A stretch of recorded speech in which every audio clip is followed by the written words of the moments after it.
제가 분석하는 모든 내용은 댓글 링크를 통해 모두 받아보실 수 있습니다. 댓글 링크를 통해 편하게 문의주세요. 첫 번째 경기는 서울 삼성과 수원 KT 경기입니다. 먼저 서울 삼성 선발 라인업을 살펴보면 이관희, 한호빈, 저스틴 구탕, 이원석, 앤드류 니콜슨이 출전합니다. 이관희가 외곽에서 공격의 중심을 잡고 니콜슨이 인사이드에서 득점과 리바운드를 책임지는 구조입니다. 이원석은 수비와 속공 전개에서 연결고리 역할을 할 것으로 보이며 한호빈의 볼백업이 팀 공격 리듬을 좌우할 핵심 요소가 됩니다. 반면 수원 KT 선발 라인업은 김선영, 조엘카골랑한, 문정현, 하윤기, 아이제아 힉스로 구성되어 있습니다. 김선영이 빠른 템포로 경기 흐름을 이끌고 하윤기와 힉스의 골밑 득점력이 KT의 가장 큰 강점입니다. 특히 하이포스트 지역에서의 힉스 활용과 김선영의 드라이브인이 삼성의 수비를 흔들 주요 패턴으로 예상됩니다. 올 시즌 성적부터 정리해볼게요. 서울 삼성은 지금까지 17경기에서 7승 10패, 승률이 4할 초반대입니다. 평균 득점이 80.5점, 실점이 81.2점이라 득실 마진이 살짝 마이너스예요. 공격이 아주 폭발적이진 않지만 최근 들어 80점대 초반 득점은 어느 정도 꾸준히 나오고 있는 편이고 수비에서도 크게 무너지는 경기는 예전에 비해 줄어든 모습입니다. 수원 KT는 17경기 9승 8패, 승률 5할을 조금 넘기면서 삼성보다는 확실히 위에 있는 팀입니다. 평균 득점 72.3점, 실점 76.4점으로 숫자만 놓고 보면 공격은 삼성보다 낮고 수비는 삼성보다 조금 더 단단한 스타일이라고 볼 수 있습니다. KT는 원래 리그에서 수비 조직력과 경기 운영으로 승부 보는 팀답게 로우스코어 승부에 강점이 있는 흐름입니다. 홈과 원정 성적도 한번 짚고 갈게요. 서울 삼성의 홈 성적은 11경기에서 4승 7패입니다. 홈에서 평균 82.2점을 넣고 83.5점을 내주고 있는데 잠실만 가면 득점은 조금 올라가지만 실점도 같이 늘어나는 패턴이에요. 즉, 홈이라고 해서 수비가 좋아지는 타입은 아니고 템포가 조금 빨라지면서 경기가 열리는 쪽에 가깝습니다. 반대로 수원 KT의 원정 성적은 7경기 4승 3패로 꽤 준수합니다. 원정에서 평균 70.4점을 넣고 76.9점을 내주고 있는데 점수차를 크게 벌리기보단 꾸역꾸역 버티면서 승리를 가져오는 스타일이죠. 공격력 자체는 수치상 화려하지 않은데 KT 특유의 끈끈한 수비와 패턴 농구가 원정에서도 어느 정도 유지되고 있다고 보면 됩니다. 이제 두 팀 맞대결 흐름을 볼게요. 맞대결 전적을 보면 서울 삼성이 13경기에서 3승 10패로 많이 밀리고 있습니다. 특히 잠실 홈에서는 6경기 1승 5패, KT가 잠실만 오면 자신있게 경기하는 그림이 계속 반복되고 있어요. 스코어 양상도 삼성은 평균 75점 정도, KT는 83점대라서 실제 경기 내용에서도 KT가 확실히 위에 있었다고 볼 수 있습니다. 최근 흐름도 체크해보면 서울 삼성은 최근 10경기 5승 5패로 딱 중간 성적입니다. 평균 득점 82점, 실점 81.2점으로 시즌 전체 흐름과 비슷한데 초반에 비해 확실히 경기력이 올라온 건 맞아요. 특히 홈에서 대승 한두 경기 나오면서 공격 쪽에 자신감이 붙은 모습입니다. 수원 KT는 최근 10경기 4승 6패로 약간 떨어지는 흐름입니다. 평균 득점 72.7점, 실점 77.4점이라 수비는 어느 정도 버티는데 공격이 막히는 날이 많았고 상대가 템포를 끌어올리면 그 흐름을 끝까지 따라가지 못하는 장면도 나왔습니다. 이번 경기 종합해보면 전통적인 상성과 수비 안정감만 놓고 보면 수원 KT 쪽이 유리한 매치업입니다. KT는 공격이 아주 잘 터지는 팀은 아니지만 삼성 상대로는 항상 일정 수준 이상의 효율을 보여왔고 삼성의 외곽과 트랜지션만 어느 정도 막아주면 경험상 크게 어려운 그림은 아니었죠. 다만 올 시즌만 놓고 보면 서울 삼성이 예전처럼 일방적으로 밀리는 팀은 아닙니다. 홈에서 득점력이 살아나 있고 최근 경기에서도 중반 이후 추격과 역전패 패턴이 반복되는 걸 보면 경기 내용 자체는 어느 정도 팽팽하게 가고 있습니다. 토대장은 수원 KT 승 언더를 예측해봅니다. 두 번째 경기는 고양소노와 서울 SK 경기입니다. 먼저 고양소노 선발 라인업을 보면 이정현, 최승욱, 케빈 캠바오, 정희재, 네이던 나이트가 출전합니다. 이정현이 경기 조율과 외곽 공격을 책임지고 나이트는 인사이드에서 높이와 파워를 앞세워 득점과 리바운드를 동시에 노릴 전망입니다. 케빈 캠바오와 정희재는 수비와 속공 전환의 강점을 가지고 있어 SK의 빠른 공격 흐름을 차단할 수 있을지가 관건입니다. 반면 서울 SK 선발 라인업은 김낙현, 톨렌티노, 안영준, 최부경, 자밀원희로 구성되어 있습니다. 김낙현이 외곽에서 팀 공격을 이끌고 안영준과 톨렌티노가 공격 전개와 득점 지원을 담당합니다. 원희는 인사이드에서 압도적인 존재감을 보여주며 최부경과 함께 리바운드 싸움에서 우위를 점할 가능성이 높습니다. 경기 양상은 원희와 나이트의 골밑 싸움이 예상됩니다. 올 시즌 팀 성적부터 보겠습니다. 고양소노는 17경기에서 7승 10패, 승률 4할 초반입니다. 평균 득점 76.3점, 실점 75.8점으로 득실 마진은 거의 비슷하고 공격과 수비가 모두 리그 중위권 정도 수준이라고 보면 됩니다. 큰 연승 흐름은 없습니다. 서울 SK는 17경기 9승 8패, 승률 5할을 조금 넘기면서 소노보다 한 단계 위에 있습니다. 평균 득점은 79.2점, 실점은 75.1점으로 손호보다 공격은 좀 더 잘 되고 실점 역시 비슷하거나 약간 더 좋은 편입니다. SK 특유의 하프코트 공격 작업과 속공 전개가 어느 정도 안정적으로 돌아가고 있는 시즌입니다. 양팀 홈과 원정 성적을 비교해보면 고양 손호의 홈 성적은 7경기에서 3승 4패입니다.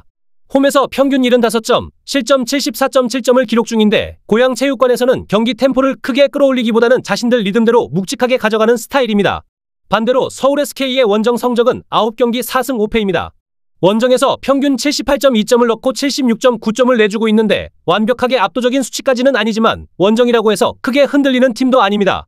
원정에서도 기본적인 공격 루트는 잘 유지되고 있고 수비 로테이션도 큰 붕괴 없이 돌아가는 편이에요. 두 팀 맞대결 전적을 보면 흐름이 더 뚜렷해집니다. 양팀 맞대결에서 고양 손호는 14경기 4승 10패로 많이 밀리고 있습니다. 홈에서도 7경기 2승 5패, 원정도 2승 5패라 전반적으로 SK 상대로 고전한 패턴이죠. 반대로 서울 SK 입장에서 보면 같은 구간 10승 4패, 홈과 원정 모두 5승 2패씩 가져가면서 확실한 상성 우위를 점하고 있습니다.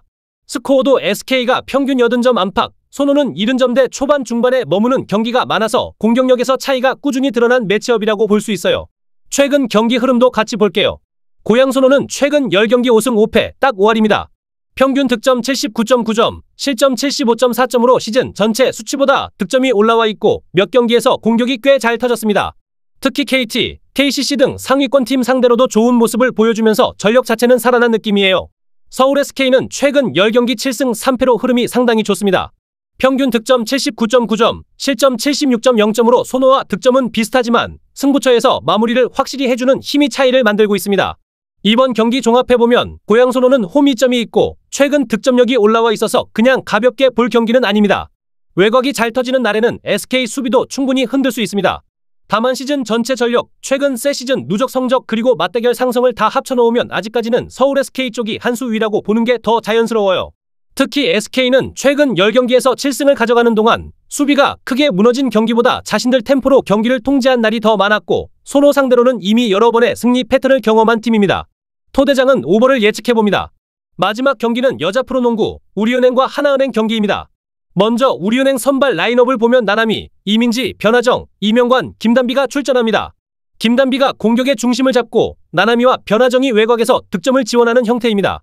이민지는 리바운드와 수비에서 팀의 안정감을 더해줄 것으로 보이며 이명관은 볼 배급과 스피드로 공격 템포를 조율할 전망입니다. 반면 하나은행 선발 라인업은 박소희, 정혜림, 박진영, 이이지마, 사키, 진한으로 구성되어 있습니다. 진한이 골밑에서 중심을 잡고 이이지마, 사키가 외곽에서 득점을 노립니다. 박소희와 정혜림은 스피드와 활동량으로 빠른 전환 공격을 이끌 것으로 보이며 박진영은 중거리 슛과 수비에서 팀 밸런스를 잡는 역할을 맡습니다. 먼저 올 시즌 성적부터 볼게요. 우리은행은 올 시즌 5경기를 치르는 동안 1승 4패에 그치고 있습니다.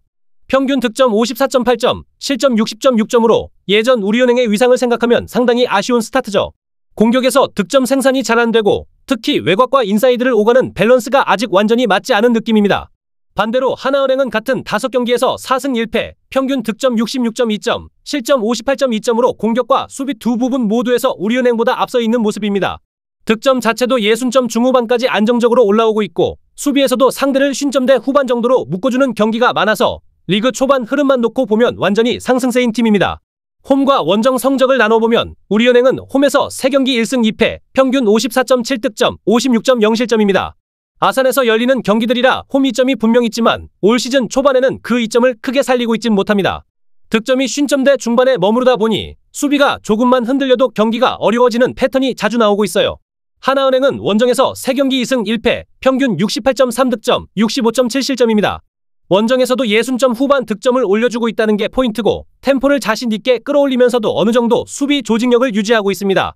예전처럼 하나은행은 항상 언더라는 이미지는 많이 벗어난 시즌입니다. 이제 맞대결 전적을 보겠습니다.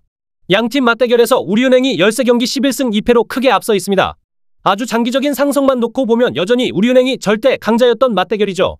특히 아산 홈에서는 6경기 5승 1패, 하나은행 원정에서는 7경기 6승 1패를 기록하면서 그동안은 경기할 때마다 우리은행 쪽으로 기운 흐름이 많았습니다. 최근 10경기 흐름도 비교해볼게요. 우리은행은 최근 10경기에서 3승 7패, 평균 득점 60.1점, 실점 63.3점입니다. 예전 우리은행처럼 상대를 50점대로 묶고 60에서 70점을 넣는 그런 경기보다는 수비도 흔들리고 공격도 들쭉날쭉한 흐름이 이어지고 있습니다. 경기 내내 득점 공백 구간이 길게 나오는 날이 많고 리바운드와 세컨 찬스에서 밀리는 장면도 자주 보입니다. 하나은행은 최근 10경기 6승 4패, 평균 득점 63.3점, 실점 66.4점입니다. 실점은 조금 있는 편이지만 공격에서 경기마다 득점원을 고르게 가져가면서 꾸준히 점수를 쌓는 패턴이에요. 특히 이번 시즌 들어서는 자신감 있게 슛을 던지는 모습이 많고 우리은행 상대로도 이제는 충분히 해볼 만하다라는 분위기가 만들어져 있는 상태입니다. 이번 경기 종합해보면 역사적인 맞대결 전적을 보면 아직도 우리은행 쪽 이름값이 크게 느껴지는 건 맞습니다. 다만 시즌 성적, 최근 팀 흐름, 직전 맞대결 결과까지 한 번에 묶어서 보면 이번 매치는 예전처럼 우리은행이 당연히 이길 거라는 그림은 아닙니다.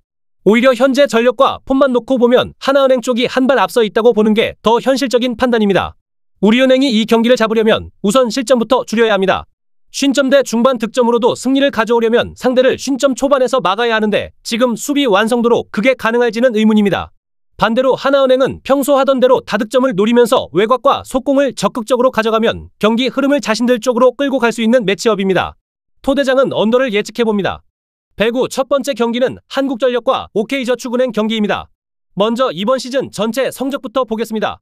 한국전력은 지금까지 11경기에서 6승 5패, 세트 득실률은 1.10으로 50% 이상의 경쟁력을 보여주고 있습니다. 특히 원정에서는 4승 2패로 오히려 홈보다 좋은 경기력을 보여주고 있는데요. 홈에서는 2승 3패로 조금 흔들림이 있습니다. 이 팀의 특징은 공격 성공률이 크게 흔들리지는 않지만 경기별 기복이 뚜렷하다는 점입니다. 반면 OK저축은행은 11경기 5승 6패, 세트 득실률 0.90, 한국전력보다는 조금 떨어지는 지표예요. 홈에서는 나쁘지 않은 경기력을 보이고 있지만 원정에서는 2승 4패로 처리되지 않는 경기가 종종 있습니다. 즉, 원정 경기만 놓고 보면 승률이 30%대 후반 정도로 내려가는 흐름입니다. 최근 10경기 흐름만 따로 보면 분위기가 조금 더 뚜렷하게 보입니다. 한국전력은 최근 10경기에서 6승 4패, 세트 득실률이 1.313까지 올라갑니다. 특히 삼성화재전, KB손해보험전, 삼성화재전에서 3대0, 3대1 등 세트 여유가 있는 승리를 만들어내면서 팀 밸런스가 좋아졌습니다. OK저축은행은 최근 10경기 4승 6패, 세트 득실률 0.870으로 한국전력보다 떨어집니다. 그래도 최근 들어 경기력이 나아지고 있는 모습이 있어요. 삼성화재전과 우리카드전에서 승리를 챙기며 분위기를 살렸고 공격 성공률도 50% 이상 유지하고 있습니다. 다만 블로킹과 범실 부분에서 여전히 아쉬움이 남습니다. 이제 맞대결 흐름 보겠습니다. 두 팀은 지난 새 시즌 동안 총 14번 맞붙었는데 한국전력이 9승 5패로 우세합니다. 특히 지난 8경기 중 6경기를 한국전력이 가져갔고 올 시즌에서도 이미 한국전력이 한 번 승리했습니다. 세트 득실률도 한국전력이 더 앞서 있고 경기 내용에서도 한국전력이 좀 더 안정적인 리시브와 디그 기반으로 경기를 길게 끌고 가는 스타일입니다. 종합적으로 보면 이번 경기는 한국전력이 조금 더 앞서는 흐름입니다. 이유는 두 가지인데 첫째는 최근 10경기 경기력 차이, 둘째는 맞대결 우세 흐름입니다. OK저축은행도 최근 연승으로 흐름을 만들고 있지만 원정 경기력 하락과 범실 관리가 관건입니다. 토대장은 한국전력 승 언더를 예측해봅니다. 두 번째 경기는 여자부 경기 GS칼텍스와 페퍼저축은행입니다. 먼저 이번 시즌 전체 성적부터 볼게요. GS칼텍스는 현재 11경기 5승 6패, 세트 득실률은 0.958입니다. 홈에서는 강합니다. 홈 3승 1패, 세트 득실률이 1.833까지 올라가요. 원정에서는 완전히 다른 팀처럼 흔들리지만 장충체육관에서는 굉장히 안정적인 경기력이 나옵니다. 반대로 페퍼저축은행은 11경기 6승 5패, 오히려 GS보다 성적이 더 좋습니다. 세트 득실률은 1.048, 홈에서는 5승 1패, 거의 안 지는 수준입니다. 다만 오늘은 원정이고 페퍼저축은행은 원정에서 1승 4패, 세트 득실률은 0.417로 확 떨어집니다. 최근 10경기 흐름 비교해보면 GS칼텍스는 최근 10경기 4승 6패, 세트 득실률 0.870, 경기력 자체는 기복이 있습니다. 반면 페퍼저축은행은 최근 10경기 5승 5패, 세트 득실률 1.000, 흐름은 더 안정적입니다. 양팀 맞대결 기록을 보면 지난 15번의 맞대결 중 GS칼텍스가 10승 5패로 우위입니다. 특히 오늘 경기 장소인 장충체육관 기준으로는 GS가 5승 2패로 더 강합니다.